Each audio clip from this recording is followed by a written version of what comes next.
kainų tyrimas, pigiausių ir žinomų prekių ženklų krepšelių apžvalga. Velykinis karas kiek pradžiugino pirkėjus ir kai kurių prekių kainos sumažėjo žemiau netgi iki prieškarinio lygio. Tačiau jeigu bendrai pasižiūrėti, tendencijos nėra labai teigiamos, nors pigiausių maisto produktų krepšelis pinga ir artėja prie prieškarinio lygio, tai žinomų prekių krepšelis užsifiksavo aukštumose ir net nebando keistis. Tai rodo verslo strategiją, geriau parduoti mažiau, bet brangiau ir pagal pasirodančias, ir tai patvirtina pasirodančios pirmosios viešosios įmonių ataskaitos. Na, kaip panašiai verslo žinios skelbė, kad pieno perdirbimo bendrovė Žemaitijos pienas grynam pelnui pernai išaugus daugiau negu 3 kartus iki 19,7 milijonų eurų, įmonės valdyba siūlo dividendų nemokėti. Ar tokią strategiją įmonėms pasiteisins 24 metais, tai labai priklausys nuo pirkėjo elgsenos. Ir jeigu jie toliau pirks taip besielgiančių įmonių prekes, žemesnių kainų tikrai nebus, o kai kurių žaliavų augimas, kavos, šokolado, mėsos toliau kels kainas. Na, o dabar prie mūsų tyrimo. Taigi, kaip atrodo mūsų pigiausių prekių krepšelis.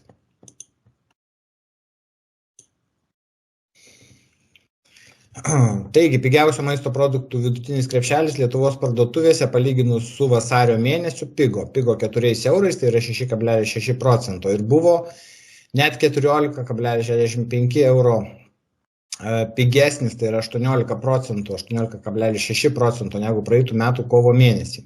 Taigi, per Velykas pigiausiose prekėse mes tikrai turėjome atpigimą. Bet, kas įdomu, kad krepšelio vertė kovo mėnesį tik 9 centais didesnė negu karo pradžios 2002 metų kovo mėnesio. Taigi galima sakyti, kad pigiausių prekių krepšelio kainos pasiekė karo pradžios lygį.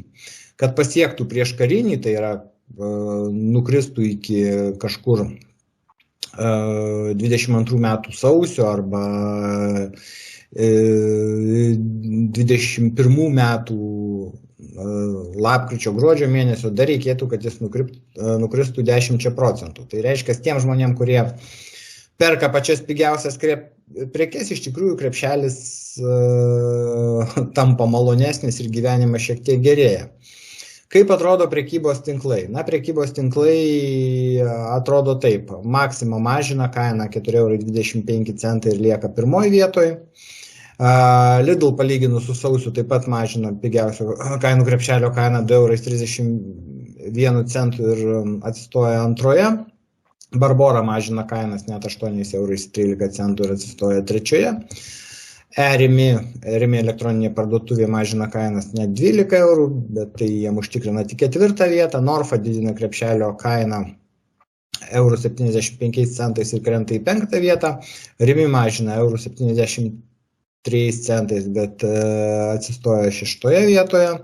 Iki didina krepšelio kainą 82 centais ir krenta į 7. O Last Mile arba iki internetinė parduotuvė mažina kainas 20 centų ir lieka 8. vietoje.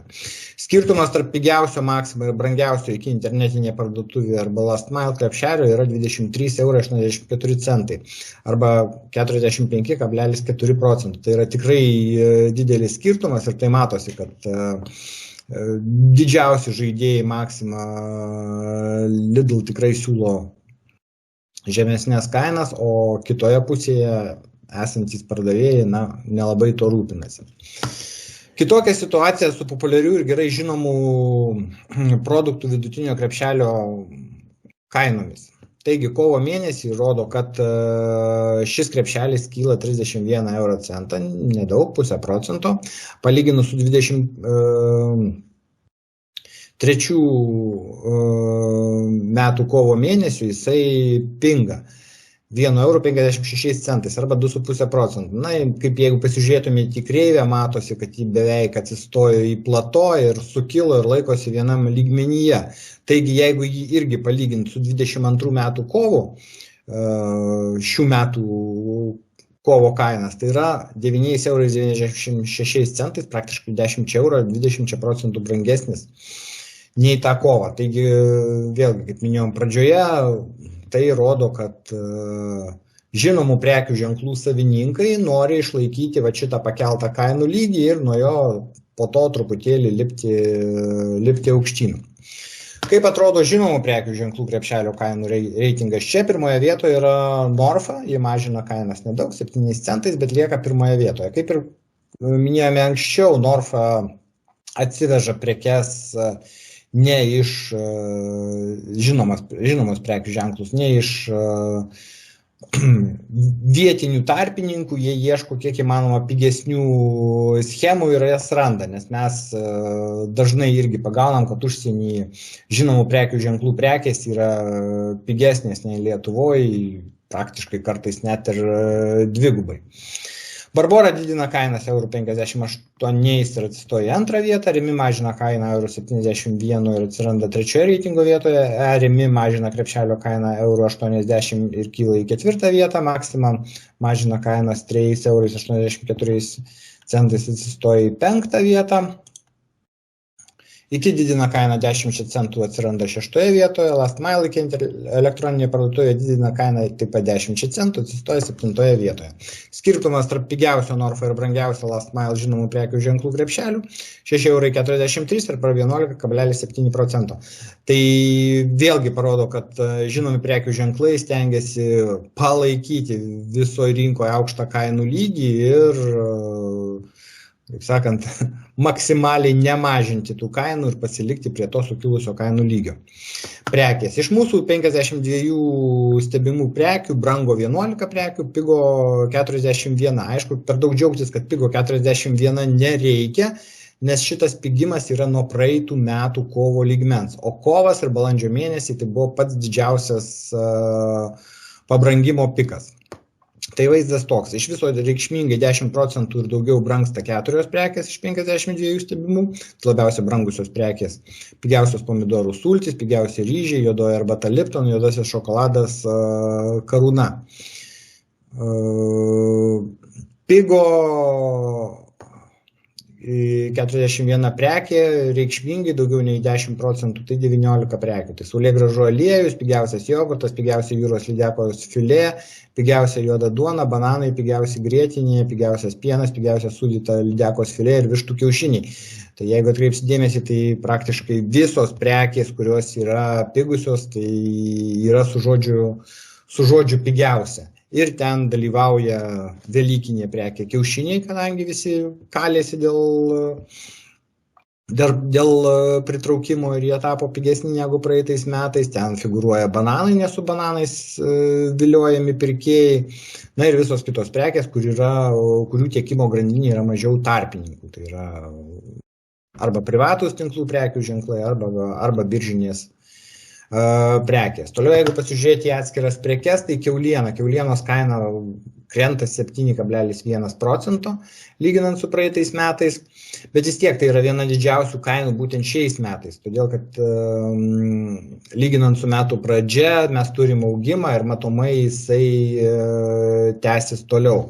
Vištienos kainos skirtingai nuo kiaulienos yra stabilios, jos 2,5% mažesnės nei praeitais metais, bet kaip matote, kreivė šitą eina praktiškai lygiai. Su pienu labai įdomi situacija, nors pieno supirkimo kainos ES yra 13% mažesnės negu praeitais metais, bet lietuviško pieno supirkimo kainos auga, nors vėlgi vidurkis kainos yra mažesnis už Europos vidurkį 4 centais. Iš kainų tyrimų matome, kad pigiausios pieno prekės pas mus pinga, tačiau prekiniai ženklai kainas netgi didina. Tai vėlgi, tai yra įmonių strategija, kuri nutaikyta į didesnį pelningumą. Techniškai normaliu atveju pavasarį vasarą kainos turėtų mažėti, tačiau dabar maisto žaliavų rinka primena kaip kazino, kai kainas lemia nesveikas protas, pasiūla paklausa, o gandai ir emocijos. Tai žiūrėsim, kaip pas mus viskas tas atrodys, bet iš tikrųjų lietuviškų pienininkų kainų laikymas, aukštų kainų laikymas priveda prie to, kad pas mus vis daugiau ir daugiau atvežama lenkiškų pieno produktų. Jau ankstesniuose tyrimuose minėjom, kad per 10-metį lenkiškų paruoštų pieno produktų importas į Lietuvą padidėjo nuo 40 milijonų iki 140 milijonų. Ko galime tikėtis artimiausių metų? Stebint pigiausių ir žinomų prekių ženklų kainų dinamiką, galima sakyti, kad didžiausią spaudimą patirs iš tikrųjų vidurinė klasė. Jeigu pigiausių prekių kainos stabilizavosi ir tikrai eina link prieškarinio lygio, tai daugiau ar mažiau žinomų prekių ženklų valdytojai, matosi, yra nusprendę išlaikyti produktų kainas aukštame lygyje ir užtikrinti savo aukštą pelningumą. Tai bus labai įdomu pasižiūrėti 23 metų pelno nuostolio ataskaitas, kurias kaip tik dabar pradeda skelbti visi vienas po kitą ir pasižiūrėti, kaip jų tos taktikos atvedė prie didesnių pelnų. Taigi matom, kad didžiausią spaudimą patirs vidurinio sluoksnio pirkėjas, kuriam svarbu ne tik kalorijos, bet ir šioks toks statusas. Jis perka, kaip sakant, žinomų prekės ženklą, nes jis galvoja, kad tai atspindi jo statusą. Ir labai priklausys nuo jo elgsenos, kai jis spaudžiamas aukštų palūkanų normų, viešojo maitinimo paslaugų kainų augimo, kaip jis pradės koreguoti elgesį, bandydamas išlaikyti tą patį vartojimo lygį. Ir kaip greitai jis keis brangesnės žinomų prekių ženklų prekes į pigesnės alternatyvas.